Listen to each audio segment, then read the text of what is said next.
नमस्कार, अग्निपथ देख रहे हैं आप और मैं हूं आपके साथ राखी। देश की सर्वोच्च अदालत ने वेश्यावृत्ति से जुड़े एक महत्वपूर्ण मामले में अहम टिप्पणी की है। अदालत ने कहा कि वेश्यावृत्ति में संलिप्त हर महिला को ये मान लेना उचित नहीं कि वो मजबूरी में ये काम कर रही है। किसी महिला को पुनर्वास केंद्र या संरक्षण गृह भेजने से पहले उसकी इच्छा और सहमति जानना अनिवार्य है। सुप्रीम कोर्ट ने स्पष्ट किया कि वयस्क महिलाओं को उनकी मर्जी के खिलाफ पुनर्वास केंद्रों में नहीं भेजा जा सकता।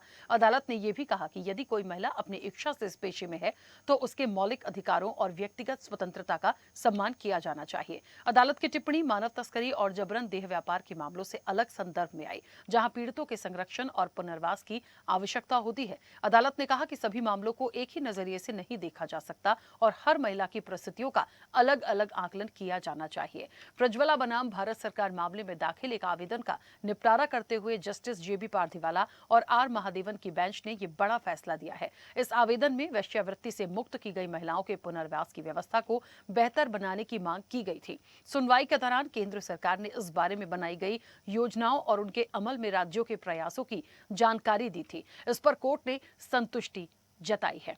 देखिए, कुल मिलाकर जो एक फैसला है या जो एक टिप्पणी है सुप्रीम कोर्ट की, उसे समझना पड़ेगा। हर सेक्स वर्कर मजबूर नहीं है और उन्होंने ये भी कहा है कि सभी के अपने मौलिक अधिकार हैं। बिना उनके राय मशवरा के, बिना उनसे जाने पूछे, उन्हें समझे, आप उनको पुनर्वास केंद्र में मत भेजिए, क्योंकि ये जो पेशा है वो ये तय नहीं है कि हमेशा किसी मजबूरी में ही हो। उनके पीछे क्या व्यथा है, क्या स्थितियां परिस्थितियां हैं, सब अलग अलग होती हैं। तो सुप्रीम कोर्ट के जो मुख्य बिंदु इस पर सामने आए हैं, ये वाकई में सवाल भी हैं कि आखिरकार जिस तरीके से उन्होंने अपनी टिप्पणी की है, आने वाला समय इसको लेकर कैसे देखा जाए। वाकई में पुलिस की जो कार्यप्रणाली है, जब छापे पड़ते हैं या जिस तरीके से इस पेशे में लिप्त महिलाओं को अरेस्ट किया जाता है या पूछताछ की जाती है, जब उनको पुनर्वास केंद्र में भेजने की बात होती है, तो उसके पीछे के जो पहलू हैं कि किन्हें जाना है, किन्हें नहीं जाना है, किन्हें भेजा जा सकता है, इन तमाम बातों के लिए सुप्रीम कोर्ट ने अपनी टिप्पणी की है। चलिए, तो मर्जी से देह व्यापार अपराध नहीं है और जबरदस्ती ना हो सेक्स वर्कर का पुनर्वास। ये एक बात, एक अहम टिप्पणी है और इस इतने से सेंटेंस में जो वाकई वेश्यावृत्ति में लिप्त महिलाएं हैं, आखिर उनकी मनोदशा क्या है, क्यों इस तरह की बात सुप्रीम कोर्ट को कहनी पड़ी है, क्या इसके पीछे की कोई और ऐसी कहानियां थी, कुछ याचिका लगी हैं जिस पर फैसले आए हैं, बहुत गंभीरता से विचार करने की जरूरत है, क्योंकि समाज में बहुत अच्छे रूप में नहीं इसको देखा जाता है, लेकिन उनके भी अपने अधिकार हैं। उस पहलू से ये चर्चा बेहद जरूरी हो जाती है। तमाम मेहमान जुड़े हैं, सबसे पहले आपका परिचय करा दें। अधिवक्ता है सुप्रीम कोर्ट के नरेंद्र मिश्रा। नरेंद्र जी, बहुत स्वागत चर्चा में जुड़ने के लिए। रिटायर्ड डीएसपी है नरेश शर्मा। नरेश जी, आपका भी बहुत स्वागत है। सामाजिक कार्यकर्ता है साधना पाठक। साधना जी, आपका भी बहुत स्वागत है। चर्चा की शुरुआत मैं नरेंद्र जी से करूंगी, जुड़े हैं हमारे साथ। चलिए, नरेंद्र जी भी हमारे साथ कनेक्ट हैं। नरेंद्र जी, मुझे सुन पा रहे हैं? जी, मैं सुन रहा हूँ आपको राखी जी, बोलिए आप। हाँ, नरेश जी, मैं नरेंद्र जी, आज दो नाम एक जैसे लगभग हो गए हैं। पहले मैं चाह रही हूँ जो अधिवक्ता है उनकी प्रतिक्रिया से वापस आऊंगी। जी, जी, नरेंद्र मिश्रा जी, मुझे सुन जी। पा रहे हैं? नरेंद्र मिश्रा जी, सुन पा रहे हैं? चलिए, शबी अब शायद हमारे साथ कनेक्ट नहीं है। ठीक है, नरेश जी, मुझे सुन पा रहे हैं आप? अब मुझे लग रहा आ गए नरेंद्र मिश्रा जी आ गए हैं, समर्थ मिश्रा जी आ गए हैं। ठीक है, ठीक है। नरेश जी, पहले आप अपनी बात रखिए, तब तक वो प्रॉपर तरीके से कनेक्ट हो जी, रहे हैं, नहीं तो उनका ऑडियो आएगा नहीं। जी। ठीक है।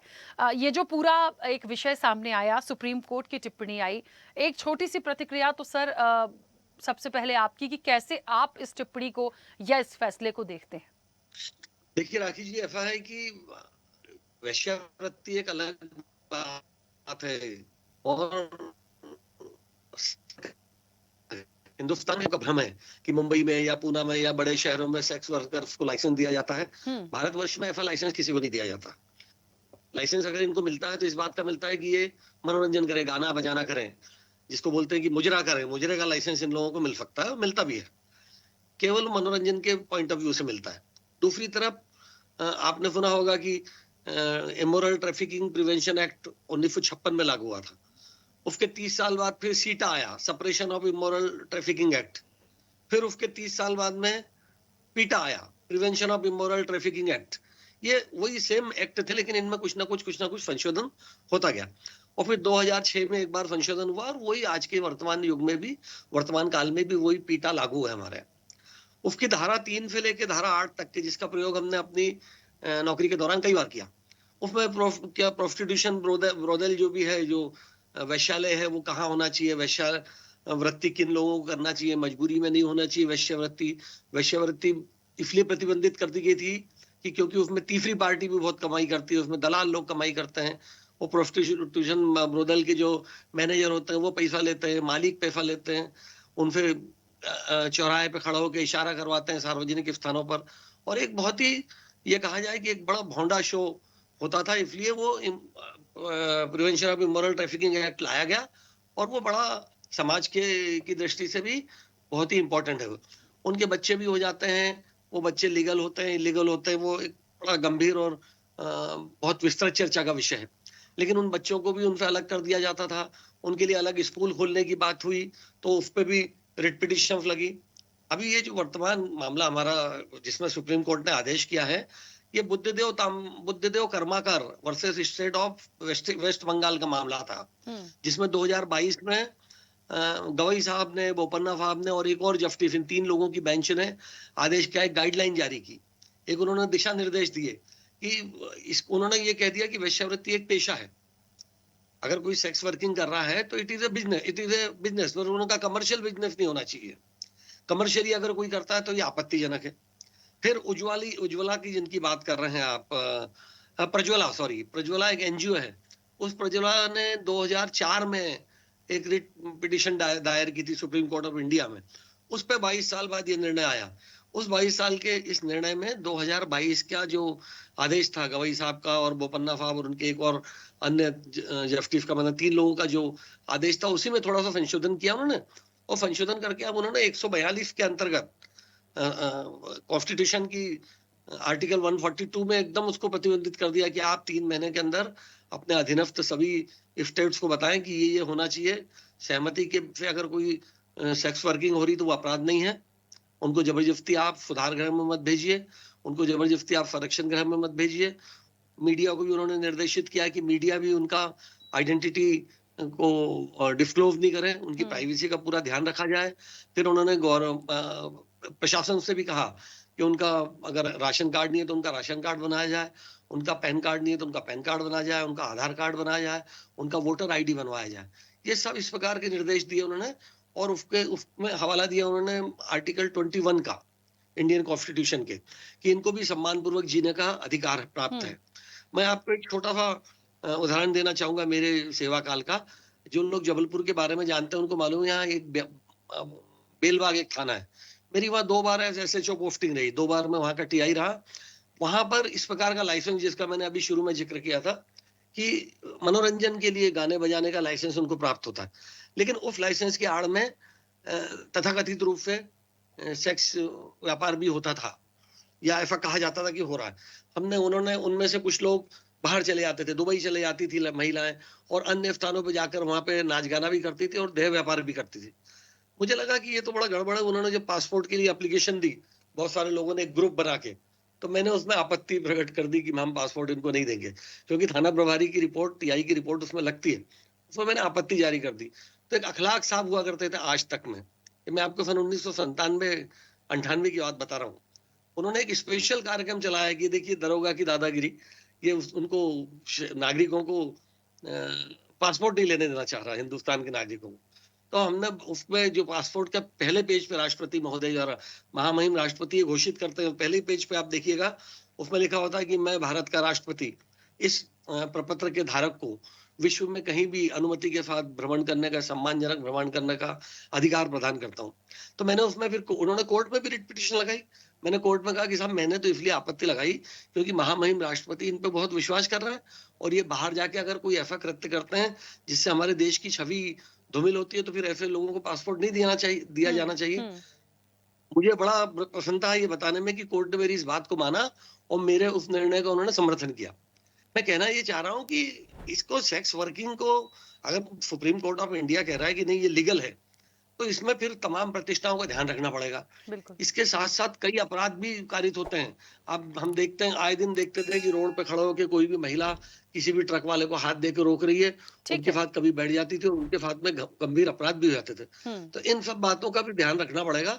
सेक्स वर्किंग को आर्टिकल 21 के अंदर अगर माननीय न्यायालय ने कवर किया है, तो उसका जवाब भी सॉलिसिटर जनरल ने अभी आपत्ति की है और वो उसका जवाब भी देंगे। ठीक है। देखते हैं क्या होता है।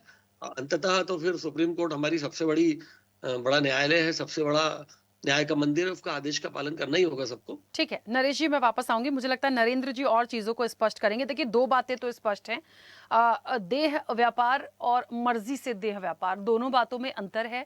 बहुत क्लैरिटी से एक बात आई है, मर्ज़ी से यदि आप हैं या कोई वेश्यालय है, तो वहाँ पर जिस तरीके से कई बार पुलिस जाती है या कोई बात होती है, तो ज़बरदस्ती उनको आप सुधार गृह ना भेजिए, उनसे बात कर लीजिए। क्योंकि ये भी एक पॉइंट जो रखा गया है कि सब लोग मजबूरी में ही नहीं कर रहे हैं। कुछ मौलिक अधिकारों का जिक्र करते हुए भी इस चीज को आगे बढ़ाया गया है। हालांकि ठीक है, इन सारे पॉइंट्स को मैं बहुत अहम मानते हुए इसीलिए इस चर्चा में हूं, क्योंकि कहीं ना कहीं सामाजिक ताने बाने से समझे तो कभी कोई इन चीजों को एक्सेप्ट नहीं करता। नरेंद्र जी, मुझे लगता है बहुत बेहतर आप इस चीज को एक्सेप्ट कर पाएंगे कि आने वाला समय या जो भी बातें रखी गई हैं, इसको कैसे समझा जाए।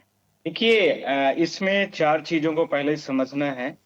क्या इसके पहलू हैं और किस मजबूरी में, किस परिस्थिति में कोई भी व्यक्ति इस वेश्यावृत्ति के इस काम में ये जाकर के सम्मिलित होता है। पॉइंट नंबर 1, स्वेच्छा से कोई भी सेक्स वर्कर करने वाला व्यक्ति अपराधी नहीं होता है। Point very important point two this in आपके इस शो के लिए। यदि कोई व्यक्ति एडल्ट है और वो अपनी स्वेच्छा से, सहमति से सेक्स वर्किंग का काम करता है, तो केवल इस आधार पर उसे न तो अपराधी माना जा सकता है और न ही जो है पुलिस प्रशासन, जैसे अभी हमारे डीएसपी साहब भी कह रहे थे शर्मा जी, तो वो सारी चीजें इस पे अप्लाइड नहीं होगी। पहला पॉइंट। पॉइंट नंबर 2, इसमें यह भी कोर्ट ने स्पष्ट किया गया है कि भारत देश की और विश्व की जो मानव प्रजातियां हैं, किसी भी व्यक्ति को काम के समय पर, जैसे मैं लॉयर हूं, मान लीजिए सुप्रीम कोर्ट में, डीएसपी साहब ने पुलिस की नौकरी ज्वाइन कर ली, किसी ने कोई और ज्वाइन कर लिया, तो ये तरह का यह भी एक प्रोफेशन है। पर यदि यह प्रोफेशन स्वेच्छा से किया गया है तो ध्यान रखना है, यदि ये स्वेच्छा से नहीं है तो अपराध में वो शामिल किया जाएगा। जैसे इसमें किसी व्यक्ति के द्वारा किसी को लालच देकर के उसमें सम्मिलित कर लिया गया, किसी छोटी बच्ची को ले जाकर के इस काम में इन्वॉल्व कर दिया गया, किसी और व्यक्ति के द्वारा किसी को ले जाकर के सोल्ड आउट कर दिया गया। तो ये जितनी कैटेगरी, और भी बहुत सारी कैटेगरीज हो सकती हैं, वो क्राइम के अंडर में आती है। यहाँ पर पुलिस का रोल है। पर यदि पुलिस आती है और पूछती है, कोई लिव इन रिलेशनशिप में रह रहा है, कोई अपनी स्वेच्छा से रह रहा है, या आजकल तो सुप्रीम कोर्ट के जजमेंट में भी बहुत सारी चीजें ऐसी आई हुई है कि यदि किसी महिला को किसी अन्य व्यक्ति के साथ में भी रहने की इच्छा है तो एज अ फ्रेंडशिप की तरह रह सकती है। तो ये सारी चीजों को लेकर के स्पष्ट करने की जरूरत है कि यहाँ पर पुलिस का कोई भी रोल नहीं आता है। अब आ रहा है पॉइंट नंबर 2। अनुच्छेद यानी आर्टिकल 21 के तहत किसी भी व्यक्ति को गरिमा के साथ जीवन जीने का अधिकार है। अर्थात यदि किसी व्यक्ति को उस काम के आधार पर हम उसको तौलते हैं, अनुमान लगाते हैं कि यह व्यक्ति तो बड़ा ऐसे कार्यों में लिप्त है, इस कार्यों में लिप्त है, तो उसको जैसा कि अभी डीएसपी साहब भी कह रहे थे कि उसको राशन कार्ड से वंचित कर दिया जाएगा, उसको अन्य जो भारत देश की सुविधाएं दी जा रही हैं, बहुत सारे जो कानूनी अधिकार है, तो वहां पर ये सारी चीजें नहीं मानी जाएंगी। इक्वलिटी बिफोर लॉ आर्टिकल 14 जो कहता है कि भारत देश के प्रत्येक नागरिक पर वह शामिल होगा और प्रत्येक नागरिक पर वह लागू होगा, प्रत्येक महिला पर लागू होगा और प्रत्येक पुरुष पर भी लागू हो जाएगा। यह भी स्पष्ट हो गई होगी ये बात। तीसरी बात, पुलिस के द्वारा उत्पीड़न नहीं किया जाना चाहिए। यह भारत देश में जिस तरीके से पुलिस का एक खौफ पूरे देश में बन गया है, या पुलिस का पूरे विश्व के परिप्रेक्ष्य में मैं देखूं तो जिस प्रकार से पुलिस कई बार ऐसी सी चीजों में शामिल हुई और कोर्ट के सामने गई और कोर्ट ने उसमें पाया कि ऐसा कुछ भी नहीं था, तो उससे पुलिस का जो बहुत सारी चीजें इमेजेस हैं, वो इमेज को पूरी तरीके से कहीं ना कहीं धूमिल कर दिया गया। एक ऐसा कह सकते हैं, हमारे पास शब्द नहीं है, मैं माफी भी चाहता हूं, एक थोड़ा सा डेंजर टाइप का पुलिस का वो रोल दिखा दिया गया। तो वह नहीं होना चाहिए। एक आदमी को खौफ नहीं होना चाहिए। पुलिस भी है तो एक हमारे भारत देश का ही वो नागरिक है, भारत देश और समाज का ही व्यक्ति है, और उसको एक बड़े सौहार्दपूर्ण तरीके से मिल करके बातचीत करके, सिर्फ इसलिए कि ये यौन कर्मी है वो इसलिए उसको गिरफ्तार कर लिया गया, हिरासत में ले लिया गया, परेशान कर दिया गया, तो ये सब पुलिस के हाथ में भी नहीं है। ये तो डिफाइन होता है जब कोर्ट में क्लॉज आते हैं तब। दूसरी, इसी के साथ में चौथा पॉइंट, कानून जो है कानून का समान संरक्षण जो मैंने आपको आर्टिकल 14 में बोला है, हम्म। कुछ चीजों पर कोर्ट ने स्पष्टीकरण दिया है। और ये जो अभी जैसा कि बहुत सारे दिल्ली में और बहुत सारे भारत देश में अलग अलग जगहों पर आइडेंटिफाइड जो लोकेशन है, वहां पर ऐसे जो गाने और बजाने वगैरह के लिए बहुत सारी जगह पर परमिशन ली जाती है और उसका होटल्स होते हैं, बहुत तरह की चीजें होती हैं। तो वहां पर पुलिस जा करके सिर्फ पूछ सकती है कि जिन चीजों को लेकर के आपको परमिशन दिया गया वही काम किए जा रहे हैं कि कुछ अन्य काम भी चलाए जा रहे हैं। तो वहां पर आपका तो लोकेशन बनता है। पर यह है कि यदि किसी के फैमिली में जाकर के, किसी के आप फ्रेंड सर्कल में जाकर के, किसी एडल्ट लड़का और लड़की आपस में रह रहे हैं वहां पर जाकर के जो आप सहमति में, तो वहां पर आपका लोकस नहीं बनता है। सिर्फ और सिर्फ म्यूचुअल माइंड से करना चाहिए, कोई प्रेशर नहीं होना चाहिए, स्वेच्छा से होना चाहिए। नेक्स्ट पॉइंट, वेश्यालय चलाना मानव तस्करी का एक अपराध की श्रेणी में कई बार माना गया है। और कई बार जब लाइसेंस के तौर पर कुछ कार्यों को लेकर के विघटित किया गया, जहां पर उसमें बहुत सारी चीजों का स्पष्ट कर दिया गया है, वो सारी चीजें मिला दी गई है, तो उनको सेपरेट कर दिया गया। अर्थात दो तरह के पॉइंट, न्यायालय ने ये नहीं कहा कि सभी संबंधित गतिविधियां वैध हैं। ध्यान रखना, अनैतिक व्यापार जो है 1956 का जो एक्ट है, जैसे कि अभी डीएसपी साहब भी कह रहे थे, उसको इमोरल्स हम लोग ट्रैफिक प्रिवेंशन एक्ट कहते हैं। इसके अंतर्गत वेश्यालय चलाना, दलाली करना, मानव तस्करी करना और जबरन देह व्यापार करना, ये 5 शब्द के अलावा छठवां शब्द नहीं है, ध्यान रखना है। बिल्कुल। फिर से मैं वो कह रहा हूं, आपको दोबारा रिपीट कर रहा हूं, वेश्यालय चलाना, दलाली के जो ब्रोकर्स के वर्क करते हैं, मानव तस्करी जो होती है, इसके साथ में जो जबरन देह व्यापार में जिसकी मैंने सबसे पहले बात की, ये सब 5-6 शब्द दिए गए हैं। यदि ये करता है तो पुलिस का इन्वॉल्वमेंट वहां शुरू होता है। और वहां पर ये चीजें यदि प्रक्रियात्मक तरीके से चल रही है तो यहाँ पर कहीं ना कहीं पर अपराध की श्रेणी में आएगा। और उसमें कॉग्निजेंस पुलिस को लेने के लिए पूरा पावर है, प्रोसिक्यूशन को पूरा अपना ट्रायल चलाने का, एफआईआर दर्ज करने का, जो भी और लिंगराम प्रोसेस होता है वो सब कुछ करना है। पर यदि ठीक है। एडल्ट है और एडल्ट के साथ में सहमति है तो फिर यहाँ पर कहीं ना कहीं पर चीजें अलग होंगी। जी बिल्कुल बिल्कुल, ठीक है। नरेंद्र जी, साधना जी भी हमारे साथ जुड़ गई हैं। साधना जी, मुझे सुन पा रही हैं? बिल्कुल बिल्कुल राखी जी, बिल्कुल। हाँ, साधना जी, ये एक जो सुप्रीम कोर्ट की टिप्पणी है, सामाजिक, क्योंकि आप सामाजिक कार्यकर्ता हैं, सामाजिक ताने बाने से देखें, और मुझे लगता है बहुत कुछ जो नरेंद्र जी हैं और नरेश जी भी हैं, दोनों ने बहुत अपने पक्ष रखे हैं। आप कैसे इस विषय को या इस फैसले को मैम देखती हैं? मैम, क्योंकि विगत कई वर्षों से मैं इस विषय पर सक्रिय रूप से काम कर रही हूँ और मेरा अनुभव बहुत इसमें मतलब सिखाने वाला भी है और दहला देने वाला भी है मैडम। क्या होता है कि एक ही कानून सभी जगह पर लागू होना संभव नहीं है और उसकी बहुत विकृतियां होती हैं। जो बात थाईलैंड के लिए सूटेबल है, ओके है, वो चीज भारत में आकर के बिल्कुल असंगत और विध्वंसकारी हो सकती है। मैंने जो मध्य प्रदेश में खास करके इंडिया में जो वेश्यावृत्ति की उस पर अध्ययन किया है, उसमें जातिगत देह व्यापार को मैंने अपना रिसर्च का सब्जेक्ट बनाया था। और ये जातिगत देह व्यापार में ये एक ट्रैप है मैम, और ये महिलाओं की आजादी नहीं, उसके शोषण का विषय बन जाता है।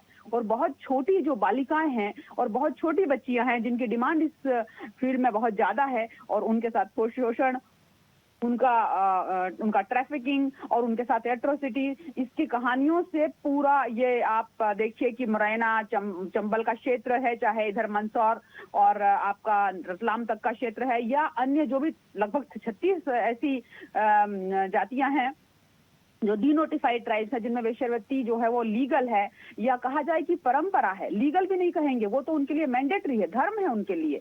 तो सुप्रीम कोर्ट, माननीय सुप्रीम कोर्ट तो अभी कह रहा है कि ठीक है, आप जो महिलाएं चाहें स्वतंत्रता का निर्णय है और देह व्यापार कर सकती हैं, लेकिन हमारे समाज तो इतना ओपन समाज है, भारत का संस्कृति, कि यहाँ तो कई जातियां ही इसके लिए डिवोटेड है और वो महिलाएं उसके अलावा अन्य काम नहीं कर सकती, और आज से नहीं, हजारों साल से ही परंपरा। लेकिन मैम, इसमें शोषण है। इसको अगर लीगलाइज किया जाएगा तो इसमें उसी परिवार और उसी जाति की बच्चियों की शोषण की बहुत बड़ी संभावना है, उसको रोक नहीं पाइएगा। दूसरा, मेरा इसमें एक बहुत बड़ा स्ट्रॉन्ग मेरा एक विषय ऐसा होता है कि अन्य देशों में यदि कोई महिला देह व्यापार करती है और उसके बाद वो वापस समाज की मुख्य धारा में भी आ जाती है, वो उसको कोई लोग विवाह भी कर लेते हैं, उसके बच्चे भी हो जाते हैं, उसके बच्चों को भी कोई मतलब उसके बच्चों को भी कोई विशेष रूप से कोई बहिष्कार इत्यादि नहीं झेलना पड़ता है। और हमारे समाज में सपोज हमारे किसी भारत के किसी दूरस्थ गांव में कोई महिला देह व्यापार कर ले और उसके पुनर्वास की और उसके वापस समाज में मुख्य धारा में आने की कोई संभावना नहीं है। तो हमारे यहाँ माननीय सुप्रीम कोर्ट को मैं बहुत सम्मान करती हूँ, माननीय कानून की सारी परंपराओं का भी, माननीय सुप्रीम कोर्ट का भी, लेकिन हमारे यहाँ इसको लीगलाइज करके और हमारे यहाँ इसको ये कहने के लिए कि महिलाएं जो चाहे वो कर सकती हैं, इसमें महिलाओं की मुझे आजादी कम और इसमें महिलाओं का मुझे हमारा जो वर्तमान सामाजिक ढांचा ताना बाना है उसमें उनके शोषण की बहुत सारी मुझे संभावना दिखती है और जो कि हो भी रहा है। हमारा समाज अभी वैसा उतना उच्च स्तर पर नहीं पहुंचा है मानसिक रूप से कि पुरुष जो है वो महिलाओं के द्वारा देह व्यापार को सहज रूप से ले सके। वो आज भी उसे अपराध मानेंगे और महिलाओं को इसमें अपराध बोध जो है वो होता रहेगा। मैम मुझे एक पॉइंट साधना मैम, मुझे एक पॉइंट जो समझ में आया जो आप कह रही हैं मैम, जैसे कि आप परंपरा शब्द का इस्तेमाल किया आपने कि कहीं कोई परंपरा है या छोटी छोटी बच्चियां हैं वो देखिए परंपरा है और वो चल रहा है और उसे चला रहे हैं तो वो तो स्वेच्छा से हुआ ना, चीजें हो रही हैं, लेकिन बट यस यदि छोटी बच्चियां हैं नहीं जाना चाहती, दबाव में जा रही हैं या कराया जा रहा है तो ये कोई परंपरा नहीं हो सकती। मुझे लगता है इसके लिए आवाज उठाइए, इसके लिए आप पुलिस का सहारा ले सकते हैं। ये चीजें तो क्लियर है ना मैम, छोटा बच्चा हो या बड़ी हो या एडल्ट हो, यदि बिना मर्जी के हो रहा है तो वो परंपरा नहीं हो सकती। ऐसा कैसे हो सकता है कि कोई पेरेंट्स है वो अपने बच्चे को बढ़ाएं? ये बात आप बिल्कुल सही कह रही हैं, जिन क्षेत्रों का आप नाम ले रही हैं वहां से कई सारी अपडेट्स हैं, बिल्कुल सच बात है। लेकिन जो न्यायालय की टिप्पणी आई है उसके अकॉर्डिंग यदि समझने की कोशिश करें तो जबरदस्ती तो नहीं हो सकता किसी के साथ। अब किसी को परंपरा समझ के करना है तो मैम उसमें जब तक वो आवाज नहीं उठाएंगे कैसे उस पर काम होगा, बताइए। जी मैम, इस पर काफी काम हुआ है, काफी इसमें आयोग भी बना हुआ है और काफी योजनाएं भी बनी है, ये बात आप सही कह रही हैं। और इस तरह से लेकिन क्या है कि एक हम उसको रोकना इसलिए असंभव है क्योंकि वो सोशल स्ट्रक्चर के अंदर अपराध है। बच्चों के साथ, हमारे यहाँ बच्चों के साथ अपराध जो है समाज के अंदर ही हो रहा है, परिवार के अंदर ही हो रहा है, इसलिए हमें उसको आइडेंटिफाई करना। मैं आपको बहुत छोटा सा उदाहरण देती हूँ मैम कि अगर इस तरह से कोई नाबालिग बच्ची अगर किसी देह व्यापार के दलदल में फंसी हुई पाई जाएगी और अगर पुलिस उसको रेस्क्यू करेगी, पुलिस उसको बरामद करेगी क्योंकि वो नाबालिग है, तो उसकी सुपुर्दगी जो है उसके पेरेंट्स को ही दी जाएगी और उसके पेरेंट्स ही दलाली कर रहे हैं और उसको वापस उसी धंधे में लगा देंगे। तो ये मैम क्राइम के नजरिए से हुआ, इस पे पुलिस स्टैंड ले सकती है। वही नरेंद्र जी ने पॉइंट रखे कि यदि यहाँ पे कोई ऐसी बात है या कि नाबालिग बच्ची रेस्क्यू होती है और वो बताती है कि क्या क्या हुआ, तो जितने लोगों के नाम है या जितने लोगों से कांटेक्ट हो रहा है वो सब हिरासत में जाएंगे। लेकिन यदि देखिए, और मुझे ऐसा व्यक्तिगत रूप से लगता है मैम, कोई भी नाबालिग बच्ची या लड़की जिनका हम जिक्र कर रहे हैं वो कभी मर्जी से नहीं जाएंगी। यहाँ तो उन एडल्ट लोगों की बात हो रही है मैम जो ऑलरेडी अपनी मर्जी से ये काम कर रहे हैं, उन पर कोई ऐसा दबाव ना बनाया जाए। लेकिन नाबालिग जो बच्चे होते हैं उनको नहीं समझ आता, उन्हें तो बट ऑब्वियस है या तो वो दलाली के माध्यम से गए हैं या तो उनके अपने पेरेंट्स ने बढ़ाया है या तो उनका अपहरण कर लिया गया है, वॉट जो भी। तो ये क्राइम के नजरिए से इस पर मुझे लगता है काम करने की जरूरत है। यस। और जो जहां तक मैं एक अपना विषय पूरा कर दूं एक लाइन में कि यदि कोई महिला जो वयस्क है, स्वतंत्र जीवन जी रही है और वो समाज के अंदर अपना कोई अगर उसका निर्णय है किसी भी तरह के उसके देह के उसके अपने प्रयोग का या जो भी उसका निर्णय है, तो उसमें तो खैर पुलिस को उसमें इंटरफीयर नहीं करना चाहिए। और यहाँ तो माननीय उच्चतम न्यायालय ठीक है यहाँ तक तो, लेकिन इसी की आड़ में वो जो अपराध सारे होते हैं उस पर कैसे रोक लगाइएगा, ये सिस्टम बनाना जरूरी है। इसके लिए मुझे लगता है बोलना पड़ेगा, इसके लिए प्रशासन है, इसके लिए कार्रवाई बिल्कुल बनती है। ऐसे ही केसेस नहीं आते जितना मैंने समझा है, क्योंकि समय की सीमा है मेरे पास। बहुत जल्दी से कम शब्दों में छोटी छोटी सी प्रतिक्रिया नरेश जी और नरेंद्र जी आप दोनों की। पहले नरेंद्र जी आप बोलिए। देखिए, मैंने एक केस फाइल किया है, पाठक जी को आना होगा तो वो भी आ जाएंगी। मध्य प्रदेश में ये एक विशेष वर्ग समुदाय है आदिवासियों का, जहां पर लड़कियों को लाया जाता है और वहां पर उनको ये विभिन्न सारी वेश्यावृत्ति के कार्यों पर लिप्त किया जाता है। आप एक न्यूज नेशन का एक शो है लेके रहेंगे न्याय, उसमें हमारा उसमें पूरी वीडियोस बनी थी, उसमें यही सारे काम होते हैं। वो इनलीगल था, उसको हमने सुप्रीम कोर्ट में केस फाइल करने की कोशिश की कि उसको डायरेक्शन दिया जाए कि ऐसी चीजों को लीगलाइज न किया जाए। सोशल स्तर पर ध्यान रखना है, मैं सोशल की बात कर रहा हूं। और उन महिलाओं को ये कहा जाता है कि आपकी सासू माँ भी इसी काम में लिप्त थी, आपके और पेरेंट्स सारे थे, और इसी प्रकार से ये आपकी पीढ़ी दर पीढ़ी चलने वाला एक रोजगार था। ये पॉइंट ये जो है ये इलीगल। दूसरा, इसी के साथ में जो हम लोगों की बात हो रही है माइनर बच्चों की नहीं हो रही है, ध्यान रखना है। मैं पाठक जी को बड़ा स्पष्ट कर रहा हूं, बार बार कह रहा हूं कि एडल्ट की बात की जा रही है यहाँ पर। जो एडल्ट नहीं है, एडल्ट से माइनर है, वो उसके लिए तो विभिन्न प्रकार की जो सेक्शंस, धाराएं हैं, वो तो सीधे पास्को उसको दुनिया भर की जो बहुत सारी चीजें हैं वो अलग हो गई। तीसरी बात, प्रत्येक व्यक्ति मानव की गरिमा की सर्वोच्चता रखता है। अपेक्षित वर्ग इसमें ज्यादा होता है, इसमें कहीं कोई दो राय नहीं है। सामाजिक न्याय और समानता और मानव की गरिमा बनी रहे, इसके लिए यह आवश्यक है कि सामाजिक परिस्थिति को उसकी किन किन कारणों से वो इस बिजनेस में या इस सारी प्रक्रिया में वो शामिल हुआ, उसकी परिस्थिति को समझा जाए और उसको समाप्त करने की जरूरत है। कि यदि वो परिस्थिति से गया हुआ है तो उसको कहीं ना कहीं पर सबको आइडेंटिफाइड करना चाहिए। सरकार को, एनजीओस को, विभिन्न सरकार के जो पैटर्न्स और भी होते हैं जिनके माध्यम से सरकार उसको सॉर्ट आउट कर सकती है, ये सारी चीजें की जा सकती। अर्थात सामाजिक परिस्थिति से उसको समाप्त किया जाए, न कि ये कहा जाए कि वो स्वेच्छा से गई है और आप उस पर कुछ न कुछ कार्यवाही पुलिस के माध्यम से करना चाहते हैं, तो वो वहां पर इंटरफेरेंस है। बिल्कुल ठीक है। नरेश जी, बहुत जल्दी से संक्षिप्त प्रतिक्रिया। सर अनम्यूट करिएगा। हाँ, अभी कोर्ट ने जो आदेश किया है वो वास्तव में देखा जाए तो वो विक्टिम प्रोटेक्शन प्लान है। उन्होंने एक प्लान बना के दिया है गवर्नमेंट ऑफ इंडिया को कि वो अपनी हर स्टेट में लागू करें कि अगर ये इस प्रकार का कोई सेक्स वर्किंग विक्टिमाइज हो रही है कोई महिला, तो उसकी सुरक्षा करें। विक्टिमाइज अगर नहीं हो रही है तो वो उस प्रकार का आर्टिकल 21 के अनुसार के अंतर्गत उसको भी अपना सम्मानजनक जीवन जीने का, और आर्टिकल 14 के अंतर्गत समान अधिकार है उसको, न्यायालय के समक्ष भी, न्याय के समक्ष भी, स्वतंत्र रूप से रोजगार प्राप्त करने का भी उसको अधिकार है। लेकिन मैं इस बात को भी बहुत स्पष्ट रूप से कहना चाहूंगा कि जहां तक के वेश्यावृत्ति और सेक्स वर्किंग की जो बात है, उन दोनों में बहुत ज्यादा अंतर नहीं है, या कह सकते हैं हम गुड़ और मिठास में जो अंतर है उसी प्रकार का अंतर है। आप अगर मान लीजिए माननीय न्यायालय इस प्रकार का आदेश देगी और इसको अगर हमारी गवर्नमेंट मान भी लेगी, तो ये भले ही अपराध नहीं कर रहे हैं, निश्चित रूप से एक जैसा कि धारा 375 आईपीसी में, या अभी हम धारा उसको 63 BNF 2023 में देख लें, तो उसमें बहुत सारी कैटेगरीज बना दी उन्होंने कि क्या अपराध होगा, किस प्रकार बलात्कार होगा, और उसमें जहां माननीय सर्वोच्च न्यायालय ने 377 को बैन किया, उन्होंने उसको कह दिया कि अपराध नहीं है, वो 83 में कवर कर दिया उन्होंने। आप अगर 83 की डेफिनेशन देखेंगे तो उसमें कवर कर दिया उन्होंने। इसी प्रकार 494 को जब उन्होंने रिपील किया, उस सेक्शन को, उस पर आपत्ति की और वो खत्म किया, तो उन्होंने कहीं और उसको कवर कर लिया। तो शासन अगर चाहेगी और शासन की मंशा रही, जैसा कि मुझे लग रहा है कि ऐसा होगा, कि वो इस बात को स्वीकार नहीं करेंगे। मैं मैडम की बात से, उपाध्याय मैडम की बात से पूर्णतः सहमत हूं कि अभी हमारे समाज में 140 करोड़ लोगों का इतना बड़ा देश, इसमें अभी भी उतनी साक्षरता नहीं है कि जिसमें हम ये कह लें कि हम तो सेक्स वर्किंग कर रहे हैं और उसमें वो अपनी सुरक्षा भी कर लें, सेक्स वर्किंग भी कर लें, और उसका कोई अपराध भी ना हो, साथ में कोई दूसरा प्रकार के इफेक्ट भी ना हो, ये संभव नहीं है। मतलब मुझे लगता है कि सरकार इसमें आपत्ति करेगी और माननीय न्यायालय इसमें अपने जो आदेश उन्होंने पारित किया है उस पर एक बार पुनर्विचार करेंगी, और निश्चित रूप से इसमें ऐसा कुछ इसका हल निकलेगा जिससे दोनों बातें हो जाएगी कि वो सम्मानपूर्वक, एक तरफ आप करेंगे सम्मानपूर्वक जीवन जिए वो, दूसरी तरफ आप उनको सेक्स वर्किंग की अनुमति भी दे रहे हैं। कैसे सेक्स वर्किंग करने वाले सम्मानपूर्वक जीवन जिएंगे? एक ही महिला कई लोगों के साथ में सेक्स वर्किंग करेगी, उनका जीवन कहाँ से सम्मानपूर्वक हो गया?